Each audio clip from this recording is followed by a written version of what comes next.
Assalamualaikum warahmatullahi wabarakatuh. Selamat datang di Praktikum Statistik Ilmu Sosial. Pada kali ini kita akan menjelaskan mengenai analisis regresi linear berganda. Sebelumnya bisa dibuka di petunjuk praktikumnya di halaman 25. Nah, di sana menyajikan sebuah data tentang hasil penelitian tentang faktor-faktor yang mempengaruhi keberhasilan program IDT pada sampel wanita tani di suatu wilayah di Kabupaten Bantul, Yogyakarta. Kemudian kita diminta untuk melakukan analisis regresi terhadap faktor-faktor apa yang mempengaruhi terhadap keberhasilan program tersebut. Kemudian disusun model persamaannya dan digambar persamaan hubungan dalam model tersebut.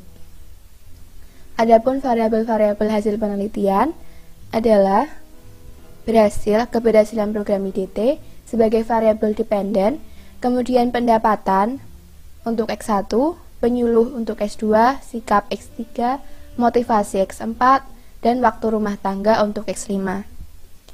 Untuk data lebih lengkapnya bisa dibuka di petunjuk praktikum. Lanjut saja kita ke SPSS-nya.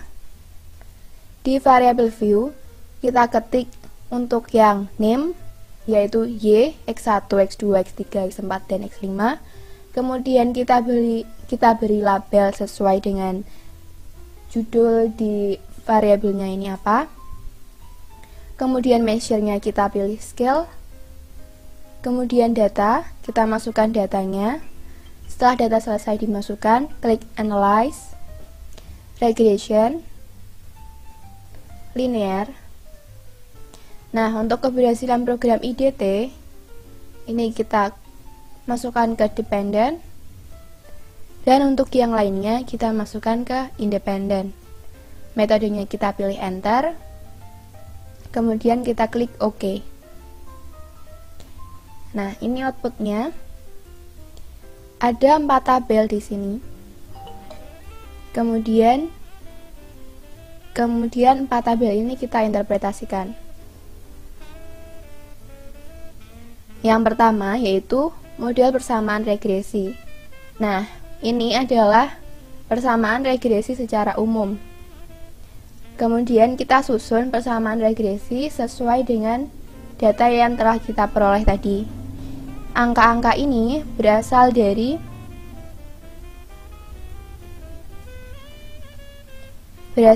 sini, di koefisien. Kita lihat dari ini 5,773 sampai ke 0,635. Kita masukkan ke model persamaan regresi. Dan jangan lupa untuk memperhatikan tanda positif dan negatif di koefisien tadi. Di sini. Kemudian kita interpretasikan. Persamaan regresi di atas dijelaskan sebagai berikut. Konstanta sebesar 5,773, artinya jika pendapatan X1, kegiatan menyuluh X2, sikap X3, motivasi X4, dan waktu X5 sama dengan 0, maka keberhasilan program nilainya 5,773.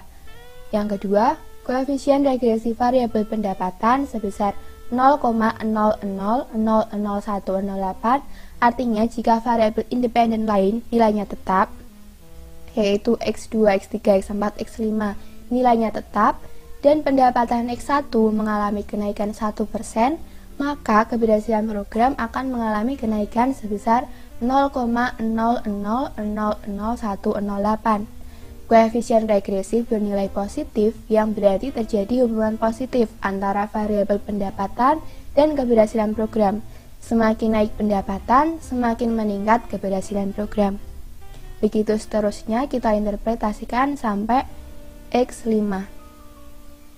Kemudian yang kedua yaitu uji koefisien determinasi. Uji koefisien determinasi ini kita lihat di model summary. Nah, kita lihat di sini. Di R-square. R-square nilainya 0,165. Nah, nilai R-square sama dengan 0,165, artinya variabel independen, pendapatan, kegiatan penyuluh, sikap, motivasi, dan alokasi waktu dapat mempengaruhi variabel dependen keberhasilan program sebesar 16,5%, sedangkan 83,5% dipengaruhi oleh faktor di luar keempat faktor variabel independen tersebut. Yang ketiga yaitu uji stimulan atau uji F. Uji F ini kita bisa lihat di ANOVA. Kita lihat di signya 0,198. Kemudian kita interpretasikan. Kita bikin hipotesis seperti biasa. H0 B1 sama dengan B2 sama dengan B3 sama dengan B4 sama dengan B5.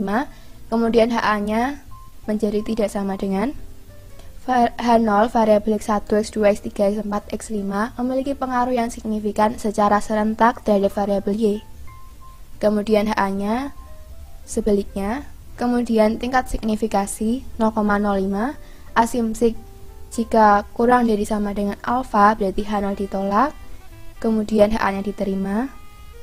Jika lebih dari alfa berarti H0 diterima dan HA ditolak. Asumsinya 0,198. Kemudian berarti jika 0,198 lebih besar dari alfa yang berarti H0 diterima dan HA ditolak.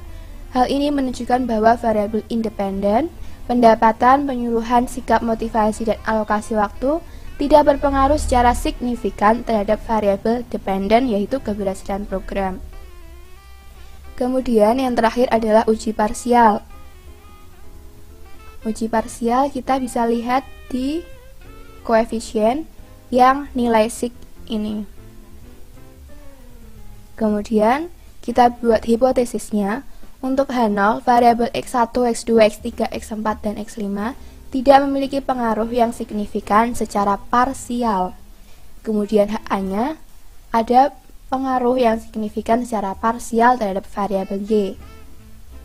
Kemudian untuk tingkat signifikasinya itu 0,05,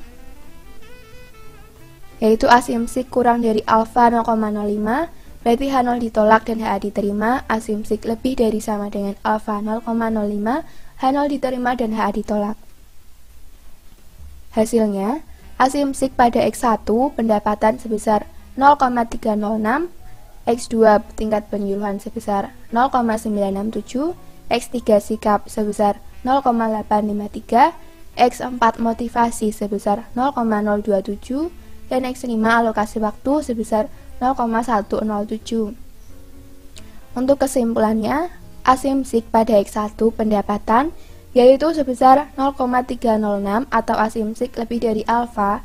Hal ini menunjukkan bahwa H0 diterima, yaitu variabel pendapatan, tidak berpengaruh secara signifikan terhadap variabel keberhasilan program pada tingkat kepercayaan 95%.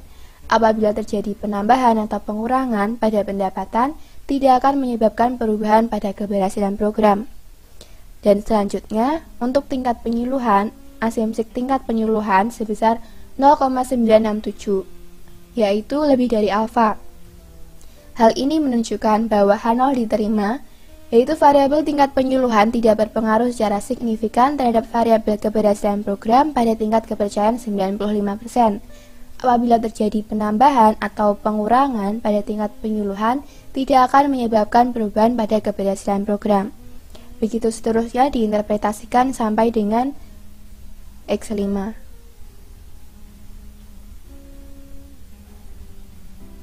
Kira-kira seperti itu untuk analisis regresi linear berganda metode Enter.